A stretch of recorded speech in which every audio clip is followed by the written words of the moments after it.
திருபுவனம் அருகே காவல்துறையால் இளைஞர் அடித்துக் கொல்லப்பட்ட விவகாரத்தில் நீதிபதி ஜான் பெலிக்ஸ் சுரேஷ் விசாரணையை தொடங்கியுள்ளார். இதுகுறித்த கூடுதல் விவரங்களை தருகிறார் செய்தியாளர் கணேசன். கணேசன், விவரங்கள். சிவகங்கை மாவட்டம் திருப்புவனம் அருகே மடப்புறத்தில் விசாரணைக்காக அழைத்துச் செல்லப்பட்ட அஜித் குமார் என்ற வாலிப உயிரிழந்த விவகாரத்தில் சென்னை உயர்நீதிமன்ற மதுரை கிளை உத்தரவின் பேரில் மதுரை மாவட்ட நீதிபதி ஜான் சுந்தர்லால் சுரேஷ் என்பவர் விசாரணையை இன்று தொடங்கியுள்ளார். நேற்று சென்னை உயர்நீதிமன்ற மதுரை கிளையில் அஜித்குமார் உயிரிழந்த வழக்கு தொடர்பாக அரசிடம் நீதிபதிகள் பல்வேறு கேள்விகளை எழுப்பியிருந்தனர். இச்சம்பவத்தில் முறையாக வழக்கு பதிவு செய்யப்படவில்லை என்று புகார் மட்டுமே பெற்றப்பட்டு அதன் பேரில் விசாரணைக்கு அஜித்குமார் அழைத்து செல்லப்பட்ட நீதிபதிகள் கருத்து தெரிவித்திருந்தனர்.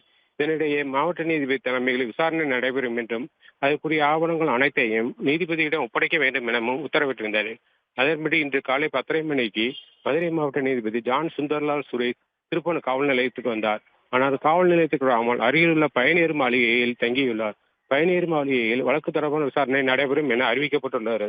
மேலும் பயணியர் மாளிகையில் வழக்கு தொடர்பாக ஆவணங்களை பதிவு செய்த கம்ப்யூட்டர் உள்ளிட்ட இயந்திரம் கொண்டு வரப்பட்டுள்ளன.